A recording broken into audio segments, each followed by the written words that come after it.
The days of rough, violent men like El Chapo and Pablo Escobar are over. El Mencho is rumored to be dead since early 2022, and El Chapo's sons are slowly but surely getting arrested or killed by rival cartels. Enter female narcos.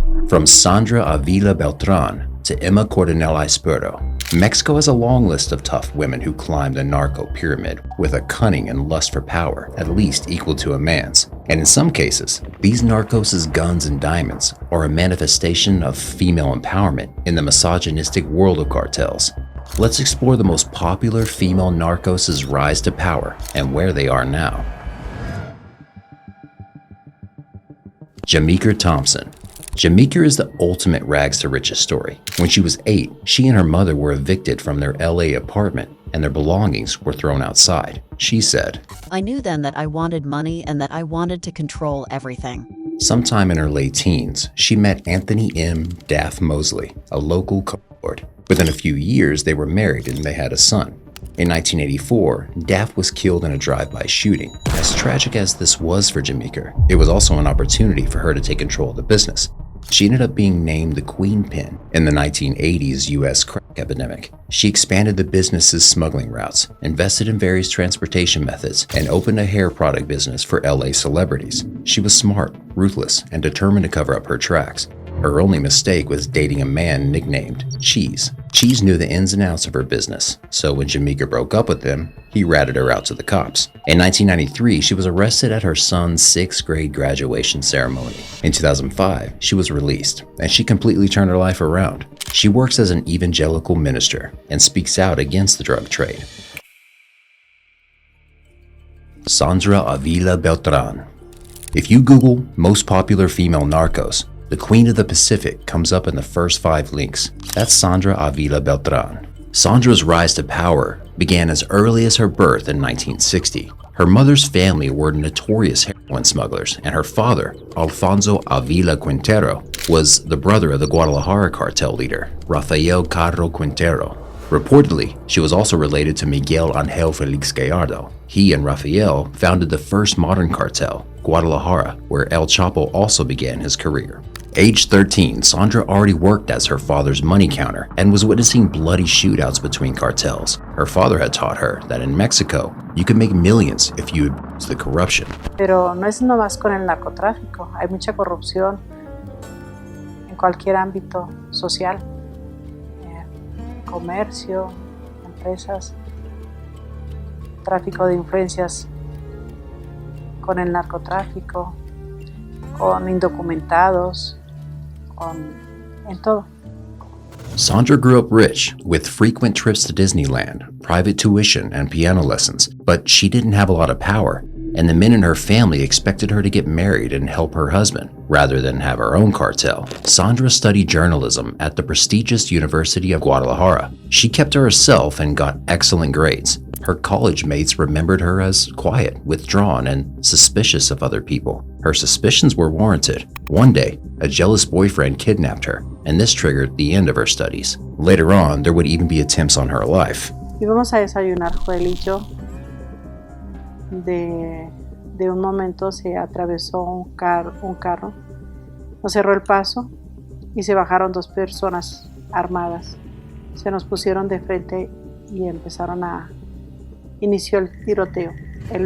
La persona que me iba siguiendo armada trató de salir corriendo para que no lo tuvieran y lo detienen cuando él trata de salir. Es como yo me salvo.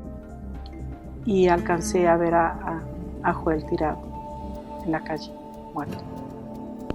Slowly but surely, Sandra entered the highest echelons of Mexico's drug world. When she was 21, she started dating Armando Carrillo Fuentes, the boss of the Juarez cartel. Then, she became a prominent figure in the Sinaloa cartel, overseeing illegal substance shipments to the U.S. After her relationship with Fuentes ended, Sandra would marry twice, both times to ex-police commanders turned traffickers. Both of them would be assassinated. Through cunning, intense networking, and feminine charm, Sandra ended up head of public relations for the Sinaloa cartel. But even that wasn't the end for Sandra. After dating Colombian drug lord Juan Diego Espinoza Ramirez, aka the Tiger, Sandra united El Chapo's cartel to Colombia like never before. This meant more money than ever before. According to The Guardian, Sandra had a habit of carrying suitcases with millions of dollars in $100 bills. By the end of the 20th century, Sandra had a fleet of private jets, several mansions, and constant invitations to VIP parties, many of which became crime scenes after her attendance. But for Sandra, her climbing up the cartel ranks and enjoying a free love life were expressions of female empowerment in the misogynistic cartel world. Women in this world, she explained, are abused, discarded, and tossed out with little more concern than a child abandoning a Barbie doll. Narco leaders would keep a harem of up to 10 women, and this sexual freedom, she emphasized, does not extend to their female counterparts. Women, she said, are looked at as objects, adornments, or a necessity, but never as a fighting being or a person made of triumphs and achievements. Her career triumph and the gold pendant on her neck carrying 228 diamonds was a middle finger to all the men who thought women are just men's additives. In 2001, the United States seized a tuna fishing boat transporting 9 tons of white snow. Sandra had been using tuna boats for years, hence her nickname, the Queen of the Pacific. In 2007, she was arrested after spending 6 years on the run. Tu nombre, por favor. Sandra Avila-Beltran. ¿De dónde es originaria? Tijuana, Baja California. Sandra couldn't stand not feeling like a queen. She asked the officers to let her put on some makeup before filming her. And in prison, she had 3 maids serving chef-made food, alcohol, and cigarettes. But in 2012, she was extradited to the US, and her favorable conditions ended. That's when she complained that her basic rights were being violated. But chef-made food in prison is not a basic right. In 2015, she was released and is now living in Guadalajara. She lost most of her money and assets, including 15 homes, 30 sports cars, and 300 jewels. However, she's not done with being the center of attention.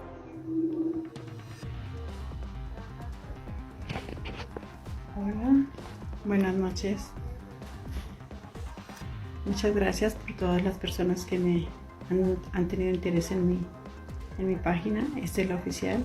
Yep, in 2023, Sandra Avila-Beltran became a TikTok celebrity. She posts skincare routines and videos of herself rambling about the glory days of her cartel life to her 300,000 followers. Adriana Meza Torres. In January 2023, El Chapo's son Ovidio Guzman was arrested and charged with murder, money laundering, and, running Mexico's most profitable drug empire.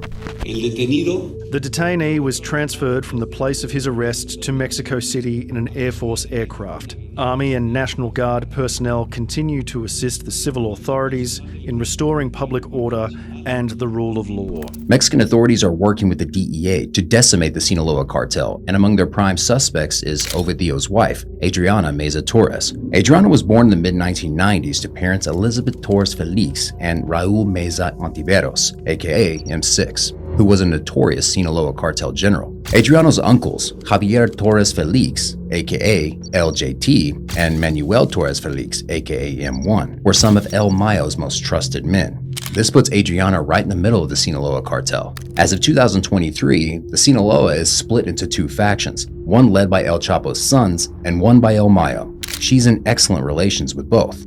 By marrying into the Sinaloa royalty, Adriana's claim to the throne was solidified. She knew that in the cartel worlds, drug lords usually end up dead or arrested, and when that happens, their wives can take over their business. Adriana's entire family is either dead or in prison, and Los Chapitos had been on the police's radar for years. Adriana first became a person of interest in 2016 after El Chapo's arrest. Her bank accounts were frozen and she was investigated for money laundering. The DEA suspected her of diverting illicit money to other sources or spending blood money for a lavish lifestyle. On paper, all Adriana owned was an agriculture business, so why did she have a luxury villa, expensive cars, hyper-expensive jewelry, and an everyday Kardashian lavish lifestyle? Now she seems to be in charge of Los Chapitos' money too. Adriana is climbing the Sinaloa ranks while her husband is in prison. However, the Financial Intelligence Unit can't find enough evidence to convict her. Emma Coronel Aispuro.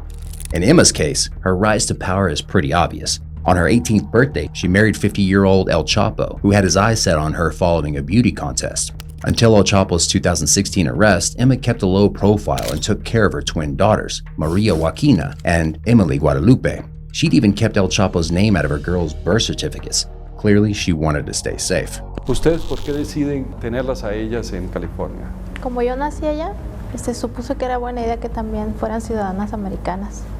¿Por qué es buena idea ser ciudadano americano? Por si quieres vivir en otro país, pues Estados Unidos se me hace buena elección y pues necesito que ellas estén donde yo estoy. Every time Emma was confronted about her husband's crimes, she feigned ignorance. However, there was a $5 million reward for El Chapo's capture, and his cartel made headlines almost every single day in Mexico. Soon enough, it was revealed Emma was an active participant in the Sinaloa cartel. When El Chapo escaped the Altiplano prison in 2015, he escaped through a tunnel that led straight to a property bought by Emma. And during El Chapo's 2017 trial in the US, a few text messages between the married couple were played in court. In the text, the couple chatted and joked about illicit deals and violent outcomes. And an even creepier twist, they joked about their daughters growing up and joining the cartel. And El Chapo wrote to Emma, "Our Kiki is fearless. I'm going to give her an AK-47 so she can hang with me." So yeah, Emma couldn't pretend to be the innocent bystander wife anymore. However, she was no longer in the shadows. As soon as El Chapo was extradited to the US, Emma started appearing in the news. She was partying, flashing expensive clothing, and jet-setting around the world. She became known online as the Narco Barbie or the Cartel Kardashian. She even appeared on TV talking about what it's like to be the wife of a drug lord. This meant that she was now on the radar of both police and the cartel.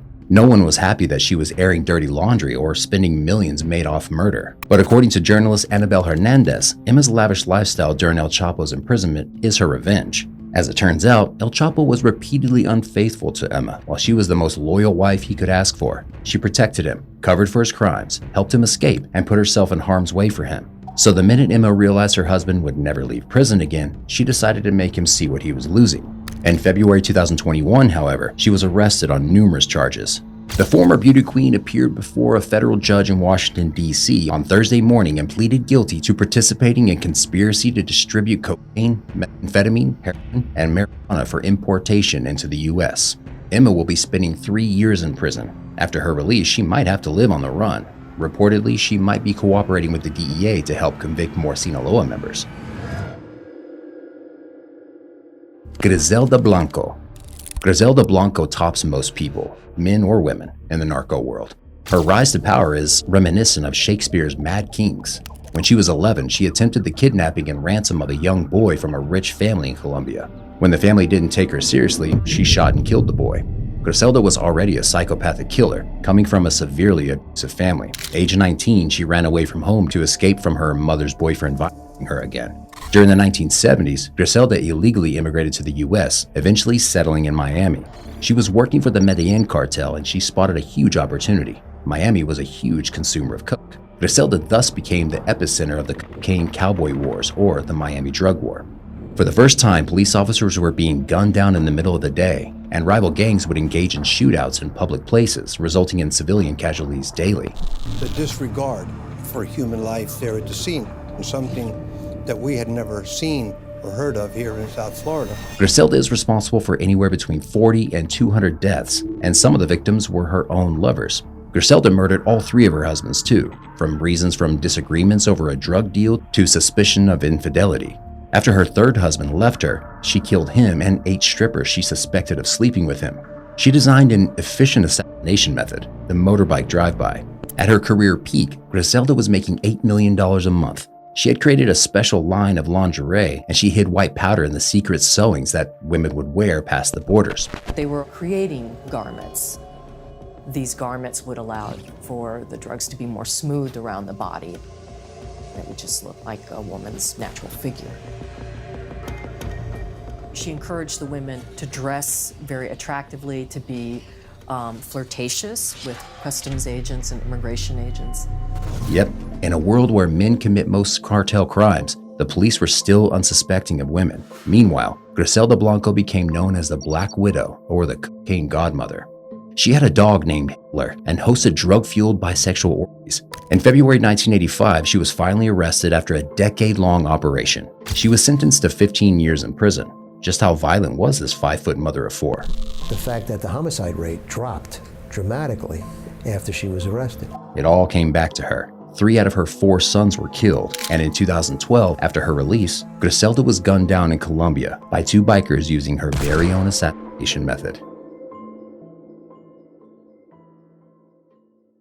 Thanks for watching, guys. Do you know of any other female narcos with a crazy rise to power? Let me know in the comments, and before you leave, don't forget to like, subscribe, and hit that bell button. See you next time.